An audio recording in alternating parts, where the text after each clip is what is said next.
tardes. El día de hoy tenemos un simposio, el simposio de anticoncepción, retos en anticoncepción. Hablar de este tema es hablar realmente en grandes retos, porque como todos sabemos, la anticoncepción es una herramienta importante para la salud reproductiva.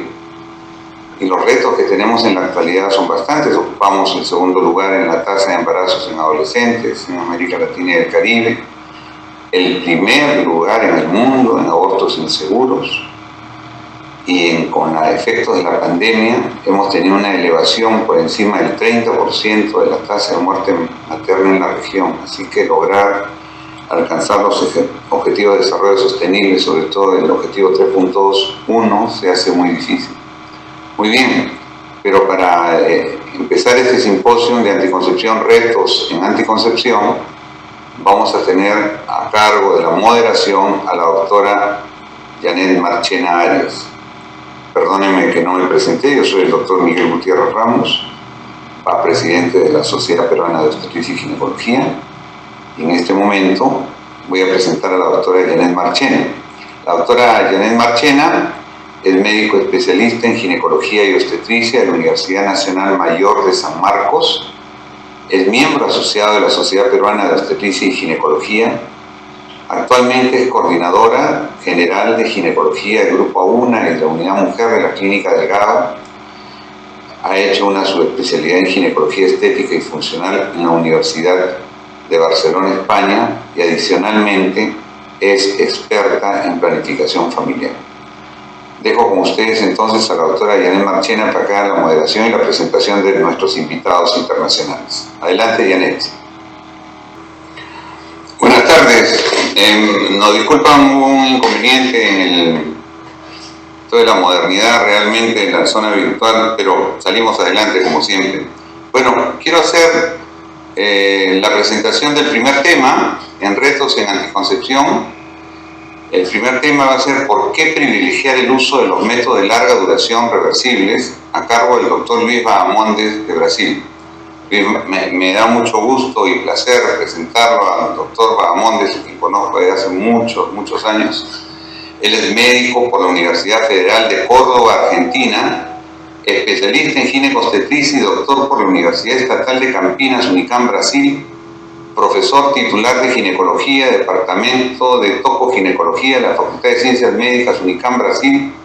Su principal tema de investigación son los anticonceptivos en la salud de la mujer. La verdad es que yo estaría hablando de él todo el día, hablando de todo lo que él ha hecho en investigación, pero sí, lo que resume su principal punto de investigación son los anticonceptivos de la salud de la mujer.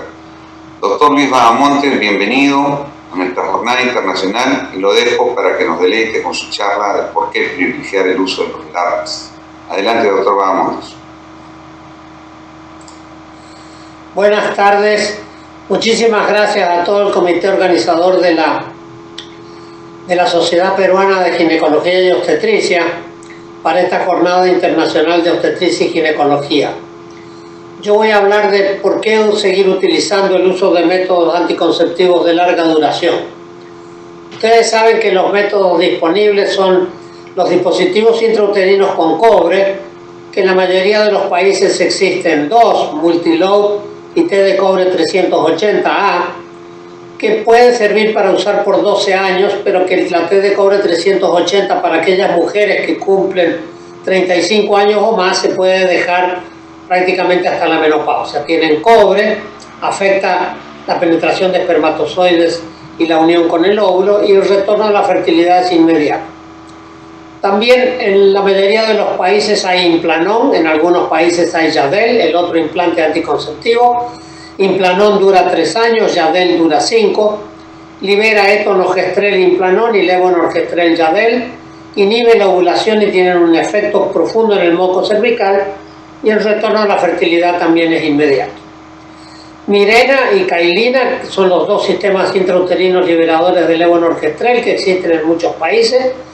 Los dos duran 5 años, uno libera 20 microgramos de levonorgestrel, Cailina libera 13 microgramos de levonorgestrel por día, tienen un efecto local profundo sobre el moco cervical, impidiendo la penetración de espermatozoides sobre el endometrio y el retorno de la fertilidad es inmediato. ¿Por qué utilizar métodos de larga duración? Porque el 70% de las mujeres en general olvida tomar la píldora al menos una vez al mes. Porque el 42% considera que las mujeres deben dejar de tomar anticonceptivos periódicamente para desintoxicarse o limpiar el cuerpo. Porque el 32% toman píldoras, pero igualmente tienen miedo a las hormonas. Fíjense, este es un estudio muy interesante de Oskar y Heikki Heikko de Helsinki, de Finlandia, que evaluaron el riesgo de aborto repetido hasta 5 años post-aborto según el método anticonceptivo escogido. Ellos analizaron 1.200, un poco más de 1.200 mujeres durante 2 años y vieron que aquellas mujeres que escogieron métodos de larga duración, la probabilidad de repetir un aborto era de 18% versus 37% a las mujeres que no escogieron métodos de larga duración. Por eso la mejor opción, esto es un viejo dicho de David Grimes de la Universidad de Carolina del Norte, que decía utilizar long-acting reversible contraceptives o forget it contraceptives. Entonces es un método anticonceptivo que le dé 3 años de protección por su administración única, y entre ellos tenemos Mirena, Cailina, DIU con cobre y los implantes.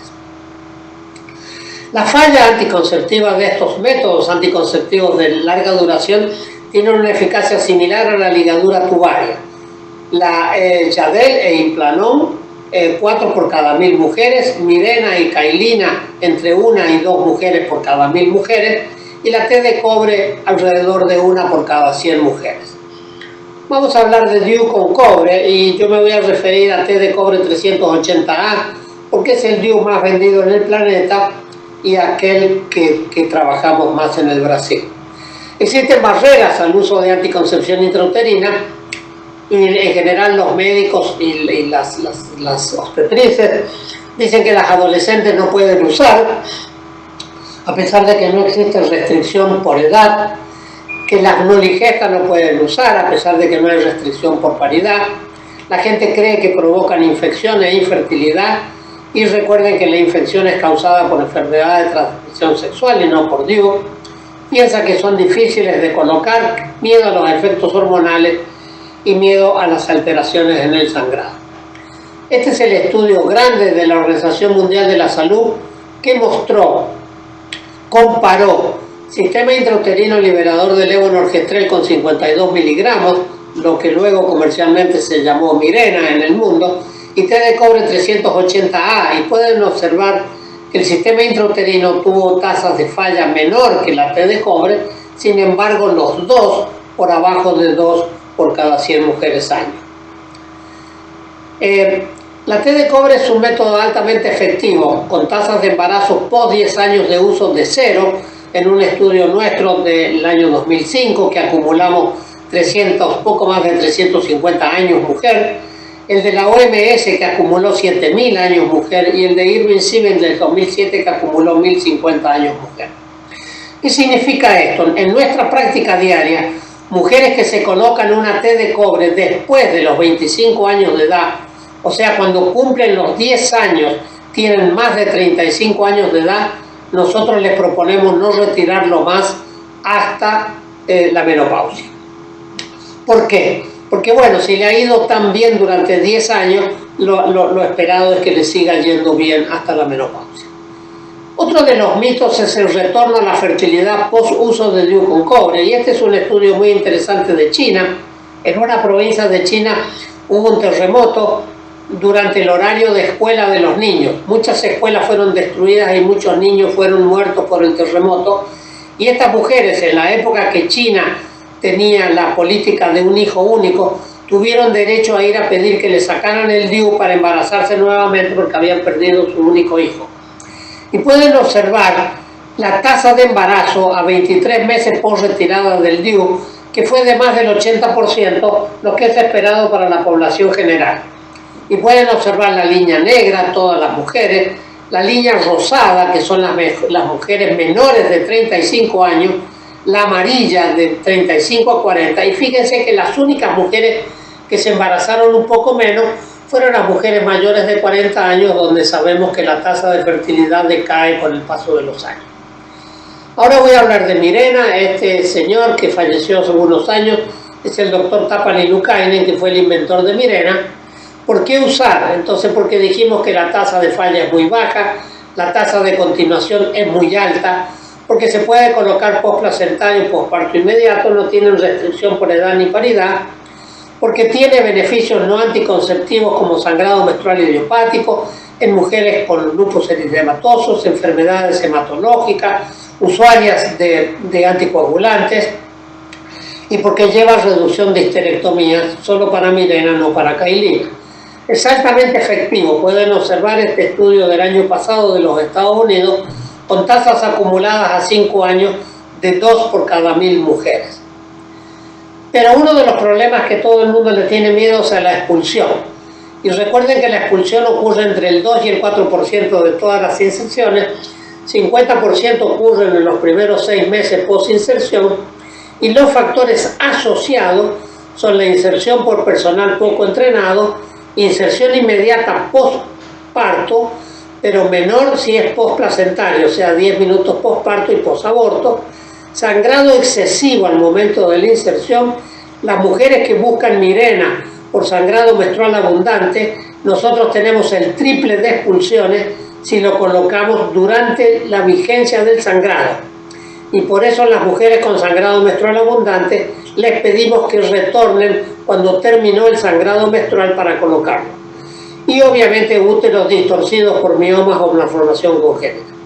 Pero no está asociado a la expulsión el tamaño del DIU y el tamaño de la cavidad uterina. Esto es un análisis nuestro publicado en el año 2019 sobre 1974 expulsiones de té de cobre y Mirena, y pueden observar que la mayoría ocurrieron en los primeros 6 meses post colocación, y de esta mayoría de los primeros 6 meses, la mayoría ocurrieron dentro de los primeros 45 a 60 días post colocación. Este es un estudio de Tessa Madden de la Universidad de San Luis, Missouri, donde mostró que no existe una relación entre la paridad y la tasa de expulsión. O sea, mujeres sin hijos expulsan igual que mujeres con hijos. Este es el patrón de menstruación que nosotros tenemos en Campina con sistema intrauterino liberador de 20 microgramos, o sea, Mirena. Pueden observar que la amenorrea estuvo alrededor del 60% al final de 36 meses, y lo más importante es que el spotting, que es la línea rosada, pueden observar cómo cae del 25% a menos del 10% a los 3 años. Pero este es un estudio del año pasado de David Hubacker de Carolina del Norte. Pueden observar qué es lo que sucede con el sangrado menstrual de las mujeres que usan Mirena durante el primer año después de la inserción. Este es un análisis, una revisión sistemática por metaanálisis, y pueden ver cómo tanto el sangrado como el spotting van cayendo a medida que los meses de uso van pasando. Pero otro de los miedos era la infertilidad. Como yo mostré, con té de cobre no existe infertilidad después del uso, y este es un estudio del año pasado de los Estados Unidos que muestra que el retorno a la fertilidad después de retirar Mirena al final de un año, fíjense que es del 86% de mujeres embarazadas, que es lo esperado para la población general, que está entre 82 y 84%. Las razones comunes de discontinuación son la expulsión, como yo les dije, alrededor del 3%, el dolor, 5%, la infección rarísima, menos de 1%, otras razones médicas, en general acá hay acné y tensión mamaria, y razones personales alrededor del 6%. Pero una preocupación de la gente es si Mirena aumenta el peso, y pueden observar acá mujeres usuarias de DIU con cobre, la línea verde, de Mirena, la línea roja, y de acetato de medroxiprogesterona de depósito, Depo-Provera, la línea azul. Y pueden observar que las mujeres que usaban DIU con cobre, que no tienen hormona, aumentaron en 10 años 1 kilo más que las mujeres que usaban Mirena, y las que usaban Depo-Provera aumentaron 2 kilos más en 10 años. Si ustedes piensan, Mirena aumento de 4 kilos en 10 años significan 400 gramos por año, que es el equivalente a lo que las personas aumentamos de peso con el paso de los años. No existe dificultad para colocar en nuligestas y pueden observar acá las dificultades de inserción prácticamente similares en nuligestas y en mujeres con hijos, si bien en las nuligestas precisamos usar más dilatadores que en las con hijos. Este es un systematic review del año pasado que mostró que en Mirena, en mujeres sin hijos, es un método anticonceptivo efectivo y seguro, con alta satisfacción, presentan menor tasa de expulsión que las con hijos y el patrón de sangrado es aceptable para la mayoría de los trastornos menstruales ocurren en los primeros meses. Como tratamiento de sangrado menstrual abundante, este es el estudio donde se aprobó Mirena en los Estados Unidos. Pueden ver que Mirena tuvo una reducción del sangrado del 71% contra 22% a las mujeres que fueron sorteadas a recibir acetato de medroxyprogesterona oral. Y también mejoró la hemoglobina y los niveles de ferritina. Pueden observar cómo hubo una mejora sustancial en las barras blancas versus las barras negras de acetato de medroxyprogesterona. Y este es un estudio de Dinamarca muy interesante que muestra que a medida que aumentan las ventas de Mirena, disminuyen las ventas de ácido tranexámico, de progestinas cíclicas y disminuyen la cantidad de histerectomías y de ablación del endometrio.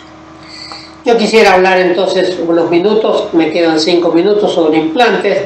Este es el estudio de la OMS donde comparamos por sorteo Implanon versus Yadel.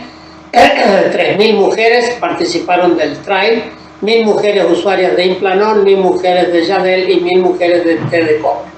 Y pueden ver que la curva de embarazo a 3 años fue de 0.4, o sea, 4 por cada 1.000 mujeres se embarazaron tanto con Yadel como con Implanon y alrededor de 3 mujeres se embarazaron con té de cobre.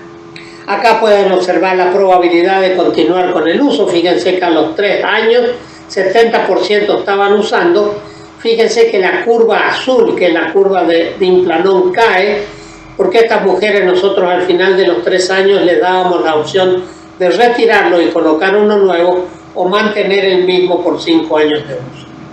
La tasa de descontinuación por sangrado, fíjense que muy parecida de Implanon, 24 meses y 36 meses, fíjense que aumenta de 12 para 24, 2 veces, de 6 a 13, pero para 36 meses prácticamente no aumenta, y obviamente que comparado con té de cobre, tienen más problemas de sangrado que los DIU. Existe una mejoría de la dismenorrea en relación al periodo preinserción. Fíjense, 77% resuelven el problema de dismenorrea, 6% reducción y 5% empeora y sin cambios 11%. La tasa de descontinuación por sangrado, disculpen, fui para el otro lado. Implanon y lactancia, no interfiere en la lactancia, según una revisión sistemática realizada en 2015, no hubo diferencias en el peso y talla de niños de madres que recibieron implante en el posparto inmediato, si bien la casa fabricante no lo recomienda porque no está aprobado para estos fines. Yo quisiera terminar mi presentación diciendo que los médicos obstetrices debemos seguir privilegiando el uso de métodos de larga duración porque existe, además de la pandemia de COVID-19, en Latinoamérica existe una pandemia de embarazos no planeados y la mejor estrategia para reducir embarazos no planeados es el uso de anticonceptivos de larga duración, los llamados LARC en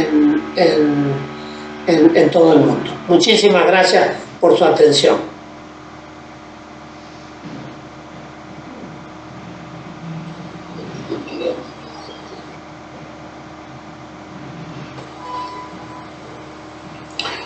Muchas gracias, doctor Montes, por su magnífica conferencia. Me informan que ya está la doctora Janet acá. Janet, bienvenida. Bienvenida, Janet Marchena. Muchas gracias, Miguel. Invitamos a Janet. ¿Cómo estás, Janet? Encantado de tenerte. Te estamos enseñando. Muy bien, pero ya estás con nosotros. Adelante, Inés, te dejo. Gracias. Dentro del marco de esta Jornada Internacional de Obstetricia y Ginecología, continuamos con nuestro simposio Retos en Anticoncepción.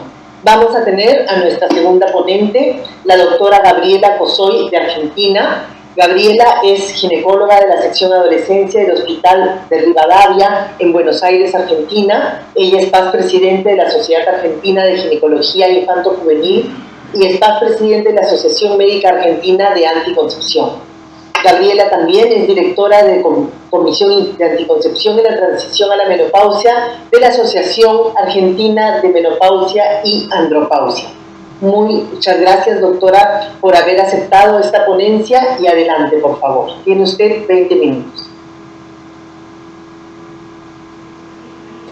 Hola a todos, mi nombre es Gabriela Cosoy y quiero agradecer al Comité Científico por la invitación a poder participar de esta jornada.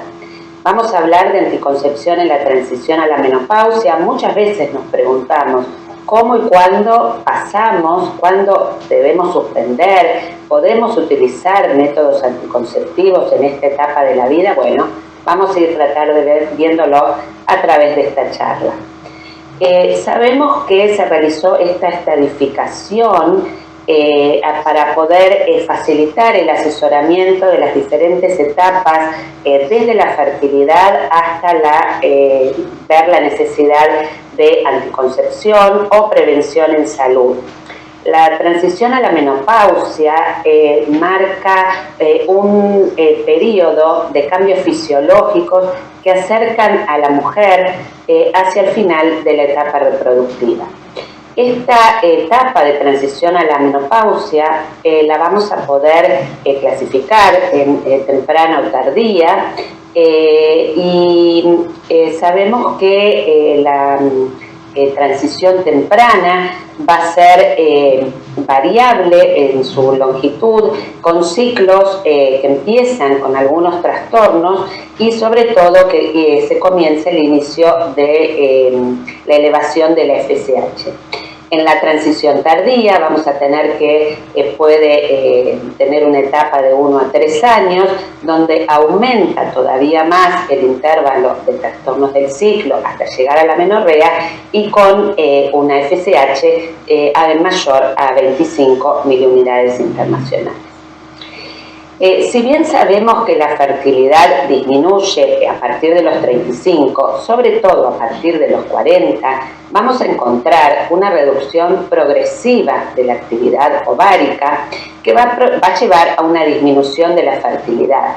Pero a su vez, esa disminución de la reserva ovárica va a llevar a trastornos del ciclo, sangrados abundantes, fase lútea inadecuada, y esto va entonces a ser una de las características de esta etapa de la vida.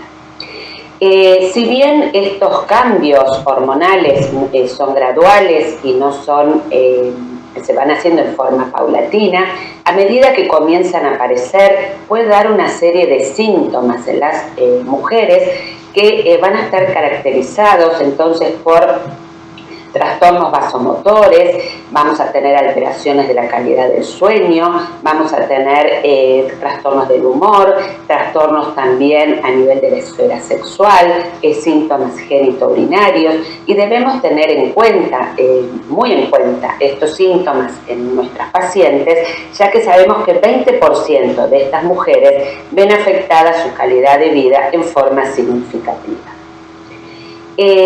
Si bien la edad hasta que la mujer puede quedar embarazada es incierta, sabemos que es infrecuente que haya embarazos espontáneos en mujeres mayores a 40 años. Pero ¿qué nos dicen las diferentes guías, tanto el CDC como el American College, la Sociedad Americana de Medicina Reproductiva, NAMS? Recomiendan entonces que las mujeres continúen, obviamente si están menstruando, con anticoncepción hasta la edad de 50 o 55 años. También va a depender de cuál sea el método anticonceptivo que estén utilizando, como veremos oportunamente. ¿de qué depende, digamos, por qué es importante tener un método anticonceptivo en esta etapa de la vida, de la transición a la menopausia?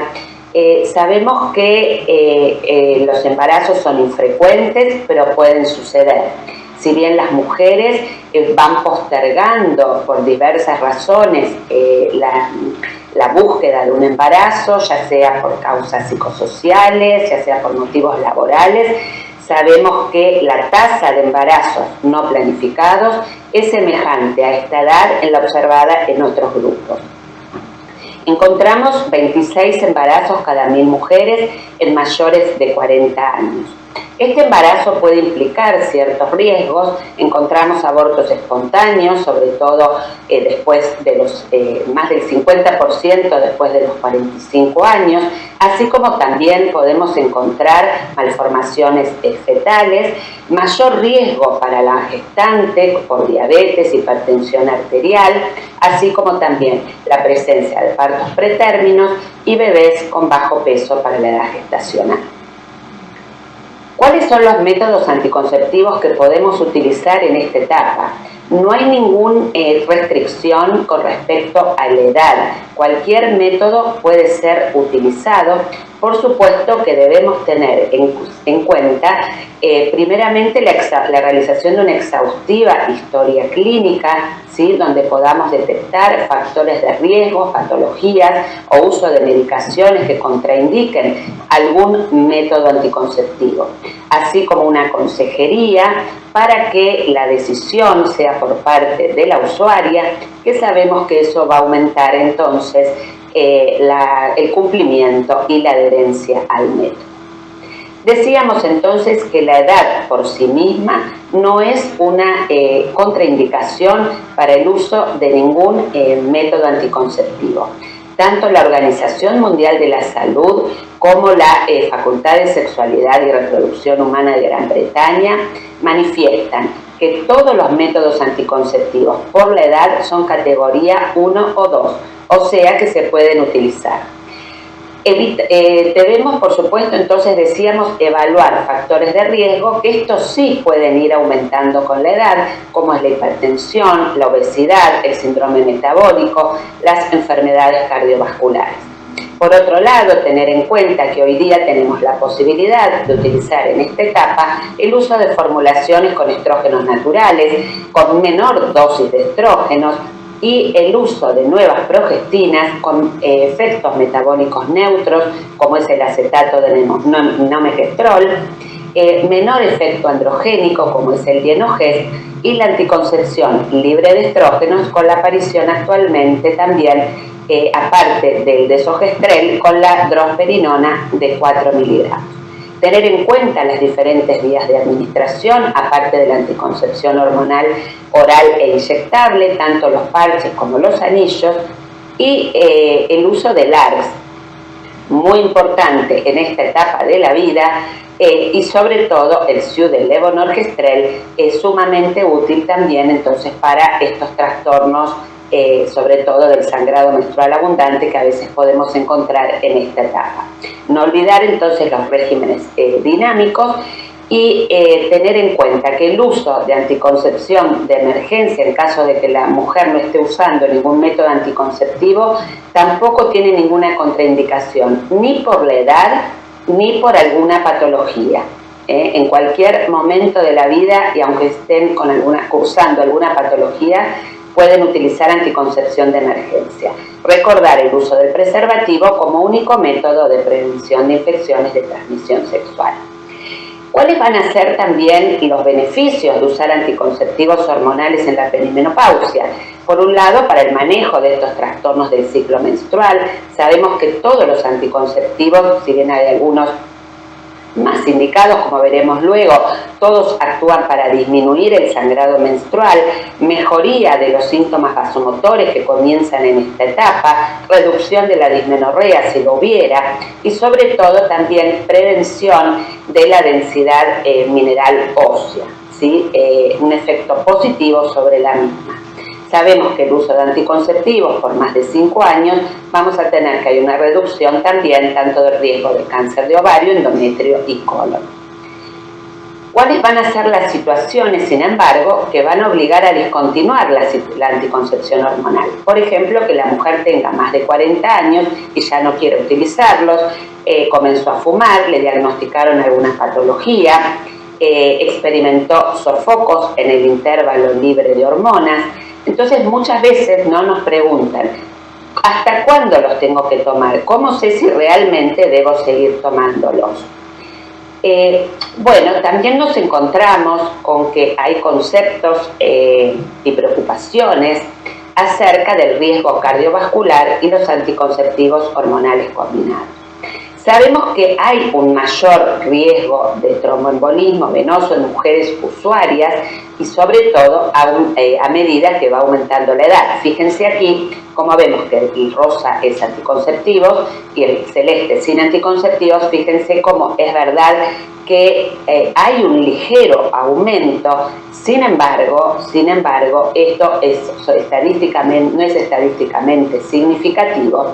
Y sobre todo hay que tener en cuenta que ya por el hecho de circular por la vida siempre hay un cierto riesgo de trombosis de 2, ni hablar en el embarazo que puede llegar a aumentar a 9 y en la lactancia que puede aumentar a 20 el riesgo de tromboembolismo. Sin embargo, siempre el fantasma es el anticonceptivo. Nunca nadie le va a decir a las mujeres que no se embaracen o dejen de amamantar por el riesgo de la trombosis. Por otro lado, sabemos que este riesgo cardiovascular y riesgo de trombosis disminuye, como podemos ver aquí, cuando utilizamos anticonceptivos libres de estrógenos, o sea, de progestágenos solos, tanto el implante, el DIU de levonorgestrel o de desorgestrel o de drospirenona sola. ¿Qué nos dice la Organización Mundial de la Salud en los criterios de elegibilidad? No podemos utilizar anticonceptivos hormonales combinados en mujeres mayores a 35 años o que fuman más de 15 cigarrillos por día, sobre todo. Sin embargo, en estas mujeres sí podríamos utilizar anticonceptivos solo de progestágenos. Por otro lado, tampoco podemos utilizar anticonceptivos hormonales cuando existen múltiples factores de riesgo, como puede ser a mayor edad, decíamos, tabaquismo, hipertensión, dislipidemias o hipertensión arterial elevada. Por lo tanto, ¿hasta cuándo seguimos entonces con los anticonceptivos? Por un lado, si no hay riesgo de embarazo, ¿cuándo? Las mujeres tienen mayor a 50 años y ha pasado un año después de su última menstruación. O si tienen menos de 50 años y han pasado 2 años después de su última menstruación, ahí entonces les podemos decir que no habría riesgo de embarazo. Ahora, ¿qué pasa si qué pasa durante la toma de la anticoncepción hormonal? Sabemos que la presencia de sangrado menstrual periódico cuando se utilizan anticonceptivos hormonales no significa una función ovárica conservada. Así como cuando se utilizan anticonceptivos, sabemos que la amenorrea no necesariamente va a significar un cese de la función ovárica. O sea, que debemos tener en cuenta que por la amenorrea no podemos establecer el estatus de la reserva ovárica. Por otro lado, tenemos que tener en cuenta, decimos cuándo pasar a terapia de reemplazo hormonal, tener en cuenta que las dosis estrogénicas de los anticonceptivos habituales es 4 veces mayor que los regímenes de terapia hormonal de la menopausia. Por lo tanto, continuar con anticonceptivos en la menopausia podría llegar a aumentar el riesgo de salud en la mujer. Sí, lo que sí se podría utilizar es alguna fórmula con estrógenos naturales, con valerato, por ejemplo, valerato de estradiol y dienogest, que tiene casi el mismo grado hormonal que la terapia hormonal de la menopausia. ¿Qué nos dicen las recomendaciones de Gran Bretaña, de la Facultad de Sexualidad y Reproducción Humana, acerca de cuándo suspender la anticoncepción? Si la usuaria tiene entre 40 y 50 años y está utilizando un método no hormonal, se sugiere suspender el método anticonceptivo, por ejemplo, que se cuide con un método de barrera, luego de 2 años de amenorrea. Si es mayor a 50 años, debería entonces suspender luego de 1 año de amenorrea. Evaluar entonces en el caso de la anticoncepción hormonal combinada, si es entre 40 y 50 años podría combinar, sobre todo tener muy en cuenta la anticoncepción hormonal combinada cuando no hay otras indicaciones, ya que sabemos que en esta etapa es sumamente útil por los beneficios que nombramos anteriormente. Si la mujer tiene más de 50 años, entonces ahí, por lo que decíamos anteriormente de las dosis hormonales, deberíamos cambiar a un método no hormonal o a un método que sea libre de estrógenos, como es el implante, las pastillas solo de progestágenos o el Ciudelevonorgestrel. ¿Qué pasa con el inyectable solo de progesterona, de medroxiprogesterona? Si está entre 40 y 50 años podría continuar. Y si tiene mayor a 50 años, debemos considerar a otro método. Sabemos que el acetato de medroxiprogesterona trae aumento de peso y sobre todo por la disminución en la densidad mineral ósea. ¿Qué pasa entonces con los anticonceptivos solo de progestágenos? Estos podrían continuarse hasta los 50 y más. Se sugiere suspender estos métodos antes de los 55 años, hasta los 55 años. Ahora, ¿qué pasa si la mujer tiene mayor a 50 años y está en amenorrea y está utilizando estos métodos? Podemos evaluar la FSH, dosaje de FSH. Acá no necesitamos interrumpir, ya que la FSH no interfiere, y si encontramos que la FSH es mayor de 30, podríamos suspender luego de 1 año o más. Si la FSH está en valores de premenopausia, podría continuar, pero volver a chequear la FSH 1 año después.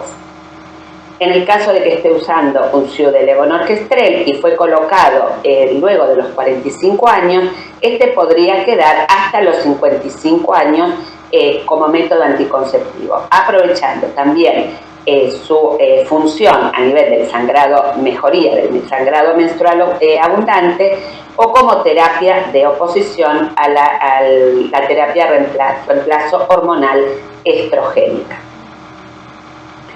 Entonces, ¿cómo determinamos cuándo la mujer no necesitaría más anticoncepción hormonal? Decíamos entonces que suspendíamos si la mujer era mayor a 55 años. Si es menor a 55 años, tenemos varias opciones. Por un lado, podemos podemos suspender el método anticonceptivo y evaluar la amenorrea. Esto lo deberíamos hacer al menos por 3 meses. Por supuesto que en ese tiempo habría que utilizar un método de backup de respaldo, ¿sí? Un método no hormonal.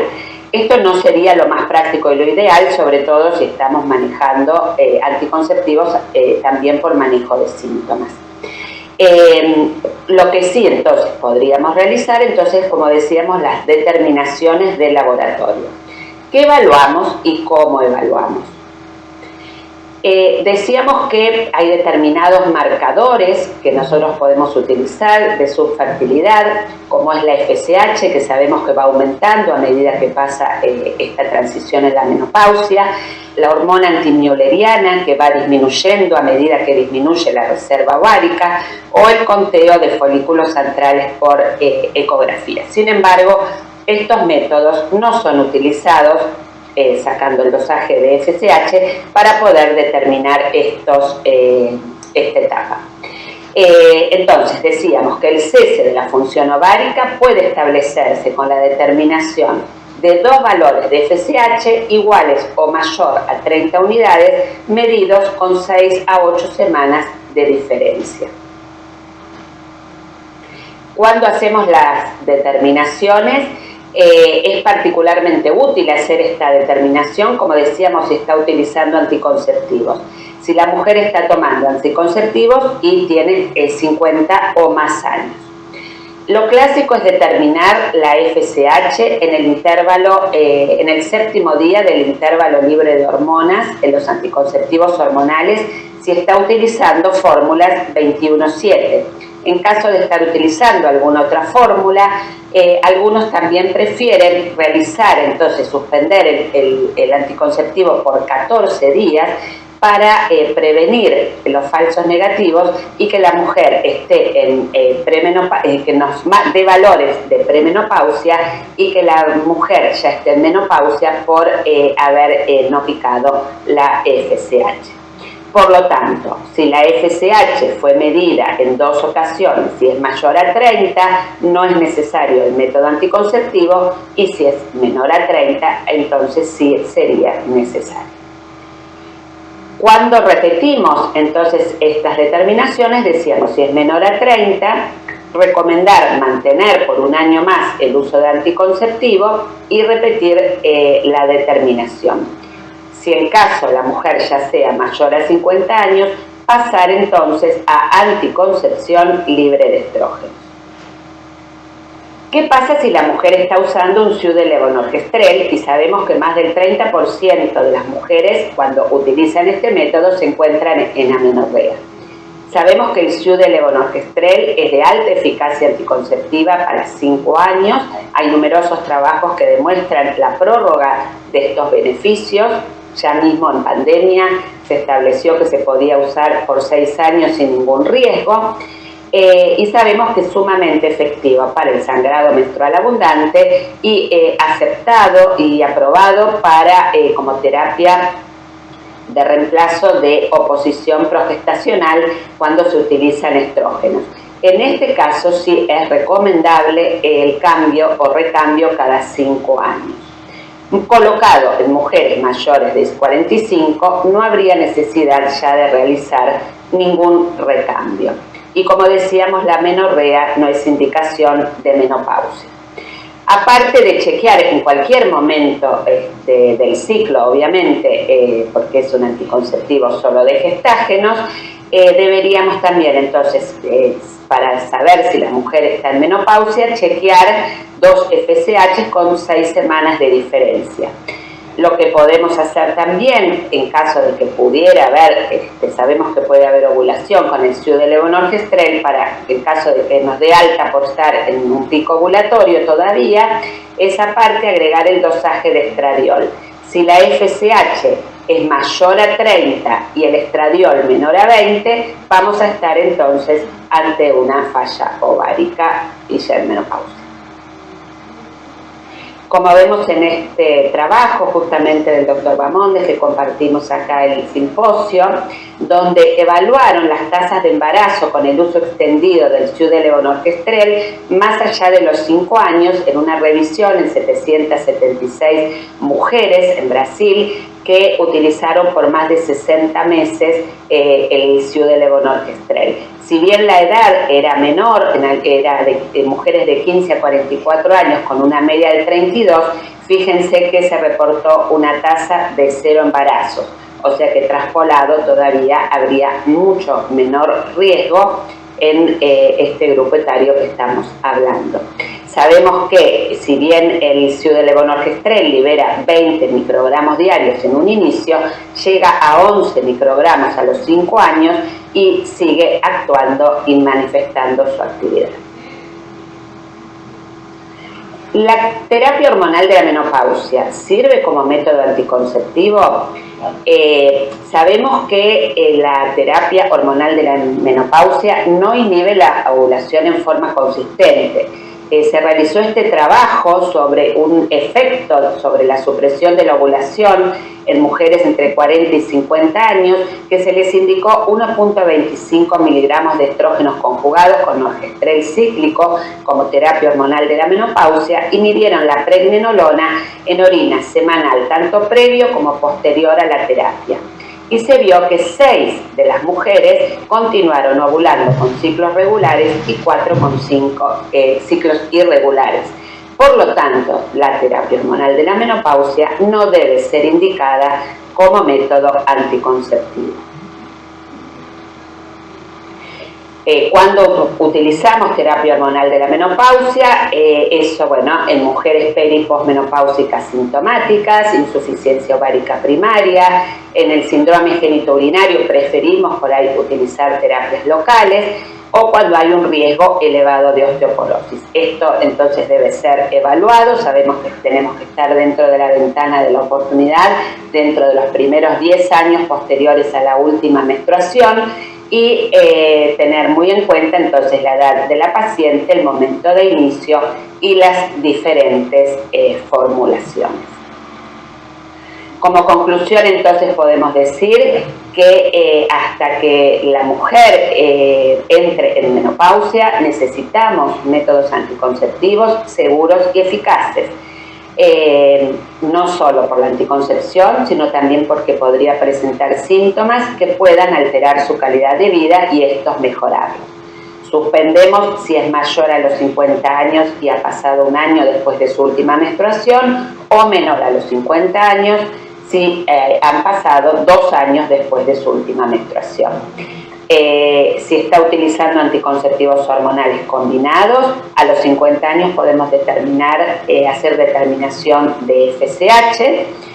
2 FSH con 6 a 8 semanas de diferencia mayores a 30 dan diagnóstico de falla ovárica. Medir en el 7º día del intervalo libre de hormonas, o también hasta 14 días, siempre después de la última pastilla activa, siempre indicar método anticonceptivo de backup. En usuarias de SIU de levonorgestrel en amenorrea se puede determinar aparte también, como decíamos, el estradiol. Si se encuentra en menos de 20, podemos decir que están en menopausia. Anticoncepción de emergencia sin ningún tipo de restricción. Recordar el uso de preservativo para prevención de infecciones de transmisión sexual, y siempre tener en cuenta salud sexual y salud reproductiva con perspectiva de género y derechos a cualquier edad. No olvidar entonces hábitos saludables, fomentar los hábitos saludables en nuestras pacientes. Cuidado integral de la salud es sumamente importante en esta etapa de la vida. Dieta equilibrada, actividad física, buen descanso y buena vida. Como dice acá Maitena, una mujer que va a su primera clase y vos querés endurecer, reducir, tonificar, y la mujer dice huir. O sea, fomentar la actividad física es muy importante en esta etapa de la vida. Muchísimas gracias, y no quiero dejar de invitarlos. Pueden el 19 y 20 de octubre de este año al 11º Congreso Internacional de la Asociación Médica Argentina de Anticoncepción. Así que bueno, están todos invitados, pueden visitar nuestra página para tener más información. Muchas gracias. Muchas gracias, doctora Cosoy, por su excelente ponencia. Vamos a pasar dentro de este programa a continuar con nuestra tercera ponencia de este simposio. Vamos a conversar el día de hoy acerca de los moduladores selectivos de receptores de progesterona y de estrógenos en anticoncepción. Este tema lo va a llevar adelante el Dr. Lee Schulman de los Estados Unidos. We are very pleased to receive you in this framework of this symposium, Dr. Schulman. Thank you so much for being here. Voy a presentar al doctor diciendo que él es profesor de obstetricia y ginecología de la Facultad de Medicina Feinberg de la Universidad Northwestern en Chicago, Illinois. Además, es profesor adjunto del Departamento de Ciencias Farmacéuticas de la Universidad de Illinois, de la Facultad de Farmacia de Chicago, miembro del American College of Obstetricians and Gynecologists y de la Founding Fellow of the American College of Medical Genetics, editor de la revista European Journal of Contraception and Reproductive Health, y es el editor ejecutivo del Journal of Gynecologic Surgery. Muchas gracias, Dr. Schulman, por estar aquí con nosotros. Tiene usted 20 minutos. Thank you so much, Dr. Schulman, for being here with us. You have 20 minutes to tell us about this, all about these terms and SPERM.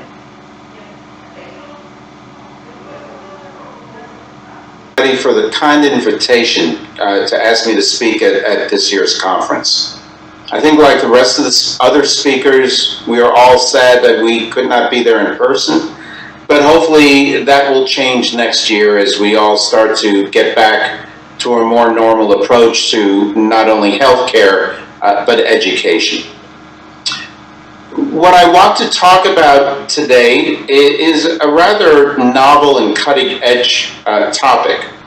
The use of selective receptor modulators in women's health, and in particular in contraception. We have for the last now 70 years looked to hormones as a mainstay of contraception worldwide, whether it be in Peru, North America, Europe, or Asia. But the development of these receptor modulators has changed things, has changed our ability to provide unique clinical care for our patients and provide unique clinical outcomes for them. And the question is, how do they apply to women's health, and how do they apply perhaps to contraception? And that's what we will discuss today. So let's start with SERMs, selective estrogen receptor modulators. These are synthetic agents with what is known as agonistic or antagonistic activities on the estrogen receptors in specific tissues. So these are molecules that either turn on the receptors like classical estrogen would, or they turn off the receptors like an anti-estrogen would. The interesting thing about selective estrogen receptor modulators is that different SERMs will exert a different effect on a different tissue. And the example is, you may be aware of this, tamoxifen, which is a very commonly used drug in women who have been diagnosed with breast cancer. It is provided to them because we know that tamoxifen is very antagonistic at the level of the breast, and it reduces the risk of breast cancer recurrence in those women who have an estrogen receptor positive cancer. We also know, however, that tamoxifen is strongly agonistic on the lining of the uterus and the endometrium. But another SERM called raloxifene is mildly antagonistic at the endometrium. So two SERMs are actually somewhat similar in molecular characteristics, but with very different effects at the level of the endometrium. Currently, we use SERMs for tissue-specific effects. So with regard to the breast, that's again, cancer prevention, as well as cancer treatment. At the level of the bone, many of the SERMs increase bone mineral density. And so raloxifene, which I previously mentioned, has been approved for use to maintain an increased bone mineral density. Not wanting to go through great detail on the molecular characteristics, these receptors are on the nuclear membrane. They're not on the cell membrane. And so this molecule, whether it be regular estrogen or whether it be the selective estrogen receptor modulator, goes to the receptor and essentially either turns it on, like estrogen would, or like an agonistic SERM would, or it turns it off. So at the level of the breast, as you see in this particular picture, that molecule, that SERM molecule, would turn off the estrogen response elements. But if this was at the level of the uterine lining, that SERM would turn it on and lead to more estrogen response elements, and thus the endometrial hyperplasia that we see in women who use tamoxifen. So again, this is yet another picture of this. Estrogen, with regard to those receptors, would increase as agonistic. But for women who've had estrogen receptor positive breast cancer, we would use tamoxifen because it's antagonistic at the level of the receptor, not agonistic. Now, I think there are a lot of people who think that because this is a synthetic product, and it is targeted specifically to a particular organ, that it is somehow safer because it's more focused. Well, like any other drug, there are good effects, but there are also bad effects. And when we take a look at tamoxifen, the good effects are clearly that it reduces breast cancer risk.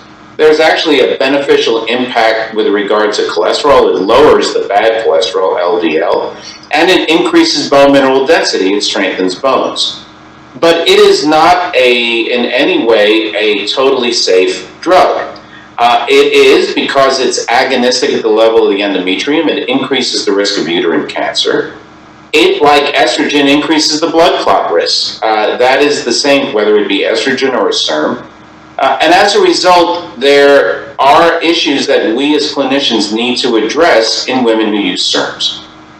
So, again, it is most effective in tumors that are estrogen receptor positive, in particular estrogen and progestin receptor positive. It is typically used along with chemotherapy or radiation, depending on the type of the tumor.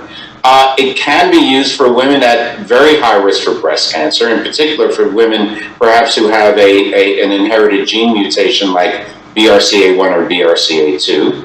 But we also know that its effectiveness starts to decrease after 5 years, where in fact, much like microbial development of resistance, these estrogen receptors may change, and as a result, the antagonistic effect may diminish. Another SERM that you may have known about and may use in your practice is known as raloxifene, and its trade name is Avista. This has been approved for the treatment of osteoporosis because, like tamoxifen, it is very agonistic at the level of the bone. But unlike tamoxifen, it does not cause proliferation of the endometrium or breast tumor cells. So, like tamoxifen, it is somewhat antagonistic at the breast, but it is not agonistic at the endometrium. We, however, again, as with other estrogenic-based compounds, still see an increased risk of deep venous thrombosis and pulmonary embolism. And there are some interactions that, in particular for women who may still be using warfarin, need to be aware of. I wanted to briefly talk about some other anti-estrogens. They're not in particular SERMs, or in this one they are. Clomiphene, which is used by many women's healthcare providers as an initial approach to infertility, is in fact a strong antagonist for the estrogen receptor beta receptor, but a weak agonist for the alpha receptor. And what this does is it basically makes the brain think that there is not enough estrogen being produced, and it thus increases the amplitude of LH and FSH, leading to an increase in ovulation. The side effects, as with anything, there are side effects. Clearly, it is an effective approach to infertility in women who are anovulatory, but it can lead to multiple births, and it can also lead to ovarian cysts. And a more recent SERM is a purely estrogen antagonistic molecule called fulvestrant, and it's used in tamoxifen-resistant tumors. So after 5 or 7 years, when tamoxifen is no longer providing the effect that we're looking for, this is a very good second-line medication. And then briefly, there are some other anti-estrogens that are not SERMs, but they do inhibit the production of estrogen by impacting being aromatase inhibitors. In order for the body to produce estrogen, you have to have aromatase. If you inhibit aromatase, the body doesn't produce estrogen. And so this is used now in postmenopausal women for whom there's no more need for tamoxifen. Let's now cross over to the other side and talk about SPERM, selective progesterone receptor modulators. Essentially, I want to say the same concept, but in this case, we're talking about progesterone receptors rather than estrogen receptors. And again, we find SPERMs to range from being fully agonistic, like progesterone, to fully antagonistic, like mifepristone. The current uses of SPERMs have been, again, tissue-related, just like SERMs, with regard to fibroids and potentially to endometriosis or reduction in size and symptoms. It has been used in emergency contraception. It was originally used for the development of medical pregnancy termination regimens. And we'll talk a little bit about its potential role in contraception. My apologies for the somewhat fuzzy slide, but again, you see here the highest form of agonistic, which is a progesterone molecule, And then mifepristone is essentially a pure anti-progestin, so pure antagonistic approach to this. And again, my last fuzzy slide here, the impact of a sperm is specific to the tissue in which it is affecting. So at fibroids, certain sperms are antagonistic and reduce the progesterone component of the fibroids, leading to a reduction in size and hopefully in symptoms. The same thing with the endometrium. It can directly affect the endometrium. We'll talk about this impact because it's a rather unique impact. It also impacts the pituitary, and herein lies the potential benefit, both as an emergency contraceptive option, as well as potentially in the future, a contraceptive option. And again, you see here the wide array of clinical effectiveness at the breast, even for those that are progesterone receptor positive breast cancers. Pure antagonists have been used successfully to treat these tumors. It can be used directly at the uterus for fibroids. It can be used in the pelvis for endometriosis. And it will, in fact, inhibit ovulation. So the key thing here is that the sperm molecules that are used for emergency contraception are contraceptives. They are not abortifacients, even though certain ones are used as abortifacients. A little bit of the timeline, the initial one was developed in mifepristone in the 1980s. It actually was developed and initially used for the treatment of progesterone-positive breast cancer, and it still has a role in that. But its major use was initially for the development of medical termination. But soon thereafter, it became to be a candidate for a variety of progesterone-sensitive issues like fibroids and endometriosis. It has, however, maintained a role in emergency contraception, and it has continued to be used in pregnancy termination regimens. As a Prisnal, which I was very much involved in its development, unfortunately, clinical development halted because of adverse event profiles that could not be addressed by changing dosage. And as you can see here, there have been others. The one of most importance and the one most widely used is ulipristal, used in the United States as an emergency contraceptive, used in Canada and Europe as a treatment for fibroids. Not approved for use for fibroids in the United States, and we'll go through exactly why that is. More recently, vilopresan is in the mid stages of clinical development going forward. But there are issues with this, and we'll talk about that in a moment. And those issues will, in fact, and have, in fact, impacted its potential as a treatment for, or as a contraceptive regimen. Again, as you can see here, this is a somewhat busy slide, but for our colleagues in Canada and Europe, ulipristal, or UPA, has been used for women who have completed childbearing as an effective approach to an effective non-surgical approach for treating uterine fibroids. But we'll go through some of the issues in a moment. So let's talk about contraception at this point, and let's talk about SERMs and sperms. To start, when we're looking at SERMs, since we don't have an estrogen-alone contraceptive, we are likely not going to be using a SERM as a standalone contraceptive. We will, however, potentially have this as a component in a combination method, but I think it's important to understand that there is currently a SERM called basodoxifene, which has been approved in a menopausal therapy, but not in lieu of the estrogen component.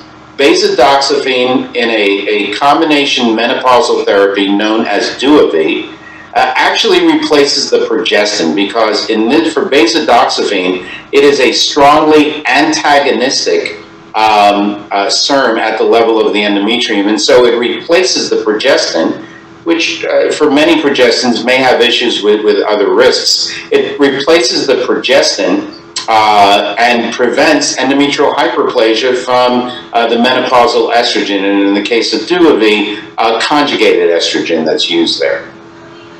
So,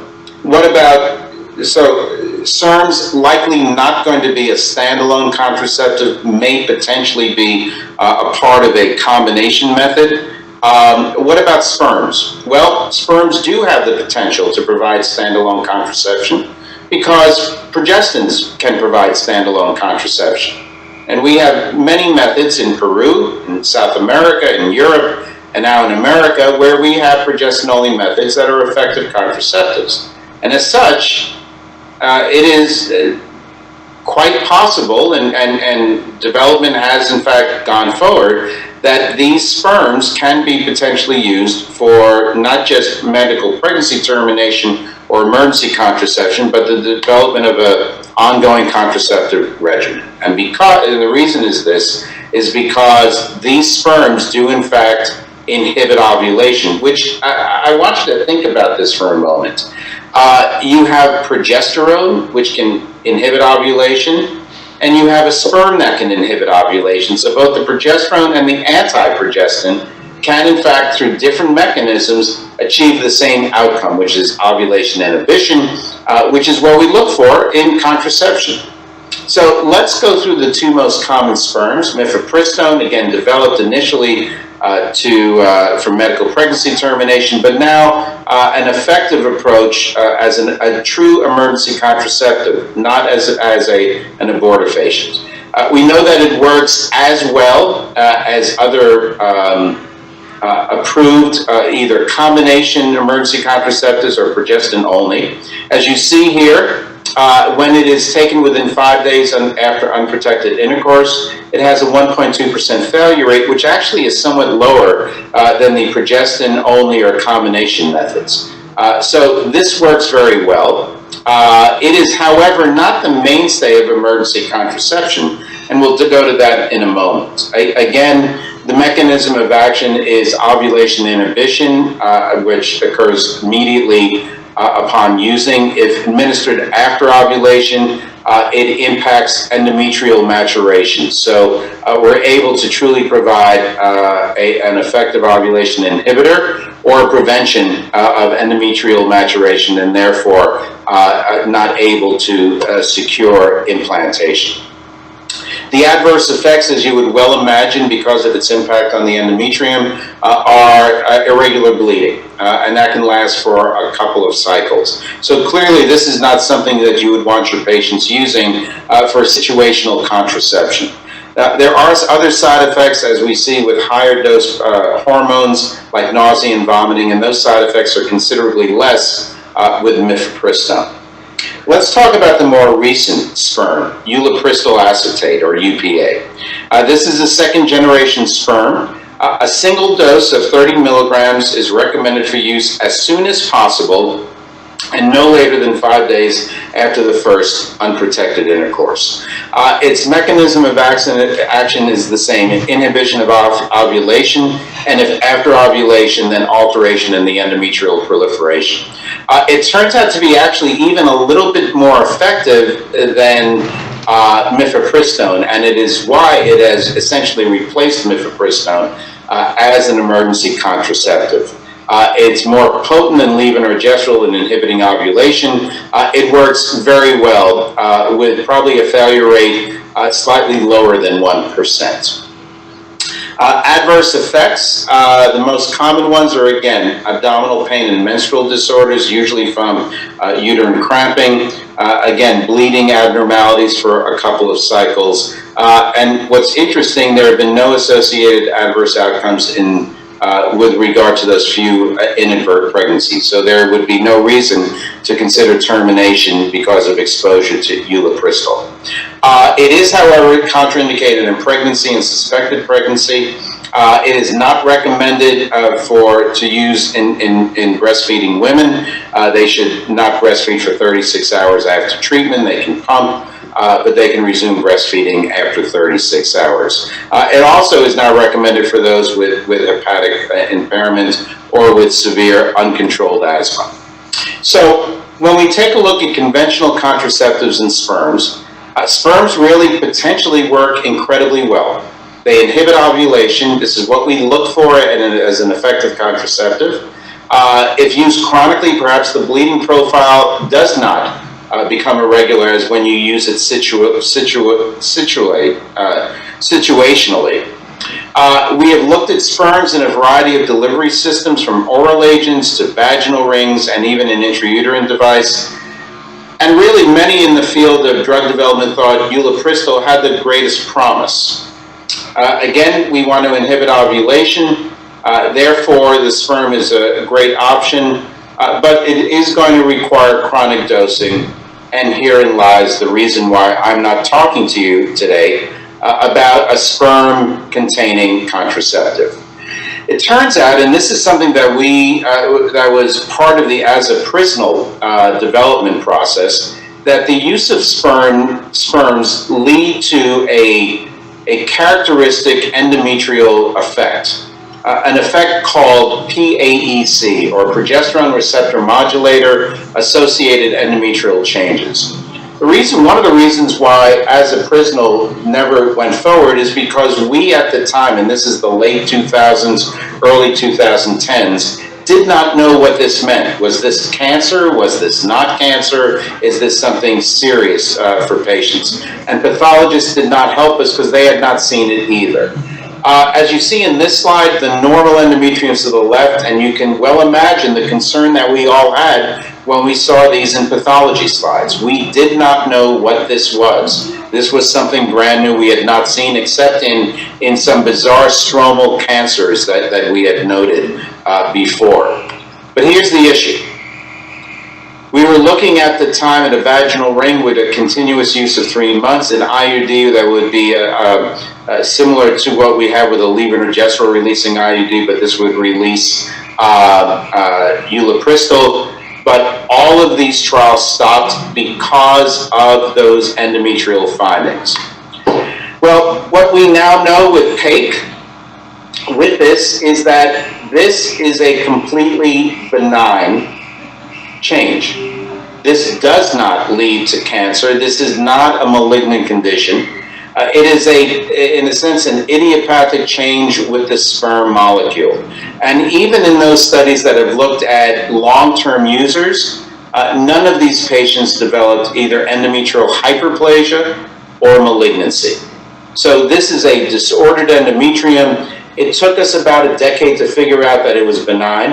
And unfortunately, because of that, as well as some consideration with some of the newer sperms about hepatotoxicity, it essentially derailed the development of potential contraceptives.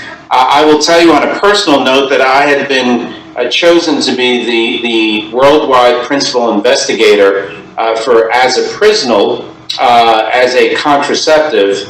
Obviously, that never happened. And I'm somewhat chagrined about that, but it should not have happened because we did not know what these changes were. We do now, and I think I am hopeful that potentially development may start in again and go forward. So with that, again, thank you so much for the kind invitation. The selective receptor modulators are synthetic agents with agonistic, antagonistic, or mixed activities on specific hormone receptors in specific tissues. SERMs are used for mostly antagonistic effects of the breast and agonistic effects on the bone mineral density. There is one SERM, this basidoxifene, that's a component in a combination menopausal therapy, which has been validated and well established and used in North America and Europe. Sperms, however, have been and continue to be used for medical abortions, as well as emergency contraception, and clearly hold promise for use in conventional contraceptive development. Contraceptives, however, will need to be provided in an ongoing fashion with chronic usage.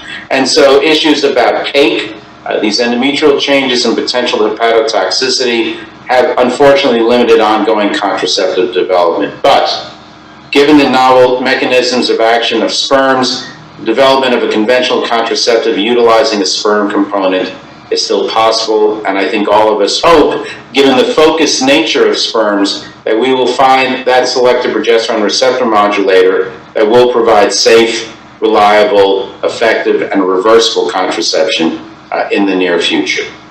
So with that, thank you all so very much. I hope to see you all in Peru soon. I was mentioning before we started that what I'm missing the most about this meeting in Peru, besides seeing all of you, friends and colleagues, is enjoying some Peruvian pisco. So hopefully that can happen sometime next year.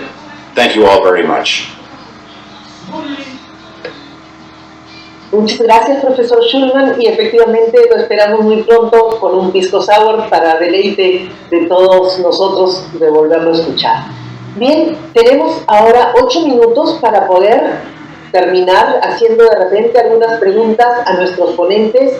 Si es que no tenemos ninguna pregunta en este instante, a mí sí me gustaría hacerle una pregunta al doctor Bamondes, también a la doctora Cosoy, y también I would like to have a question with Dr. Schulman in a few minutes. Doctor Bamondes, ¿por qué recomendaría usted, por ejemplo, para un grupo de adolescentes el uso de los labios? Bueno, yo quiero dejar claro que yo no recomiendo nada. Yo creo que cada mujer debe decidir lo que quiere usar. Lo único que digo es que las adolescentes están expuestas a una tasa de embarazo no planeado altísima. En Brasil llega el 55% de los embarazos de adolescentes son planeados. Entonces, ¿qué usar? Métodos de larga duración, que son los que menos fallan, los que no hay olvido. Pero yo insisto que no me gusta recomendar, me gusta decir orientar qué es lo que pueden usar. Muchas gracias. Muchas gracias, doctor Bamondes.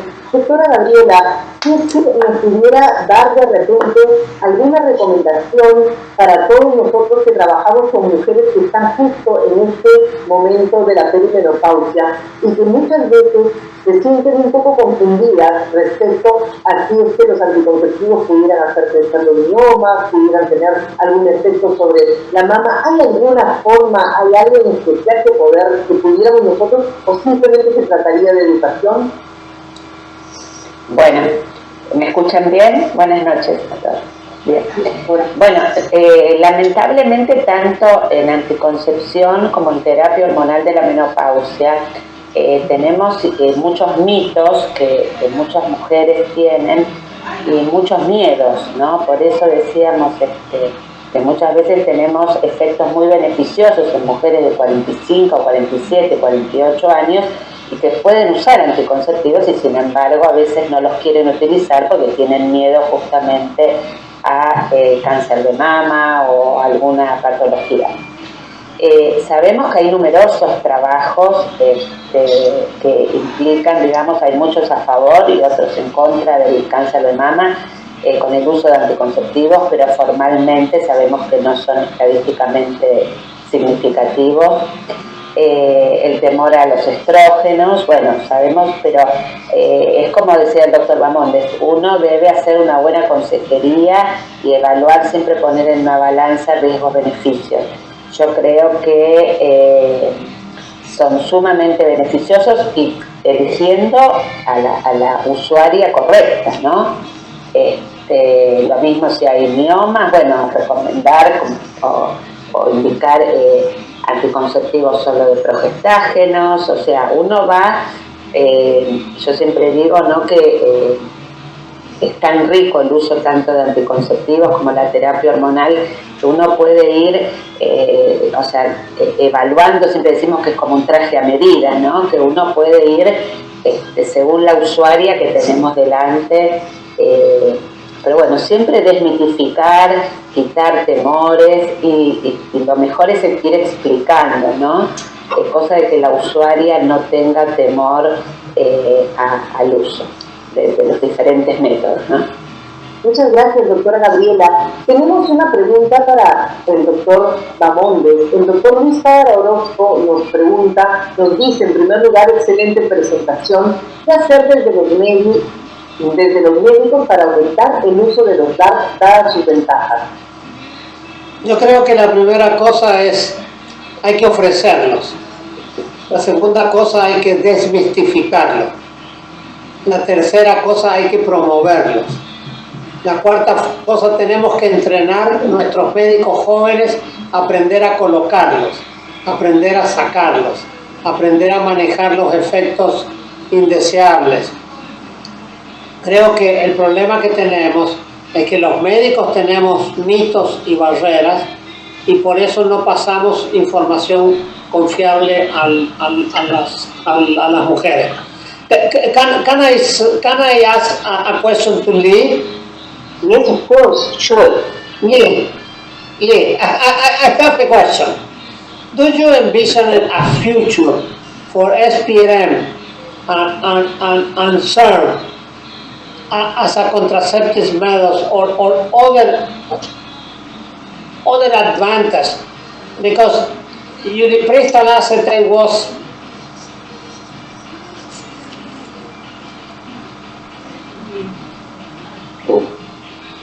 Si pudiera escribir, doctor Bamondes. Well, I heard most of the question. So the answer, Luis, is yes. They have recently found those sperm molecules that are likely not going to be hepatotoxic.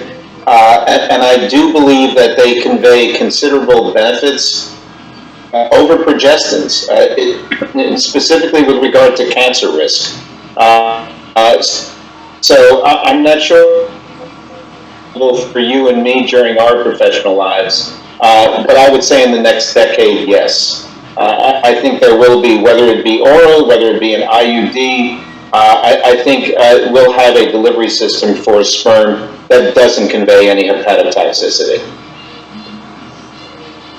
Thank you.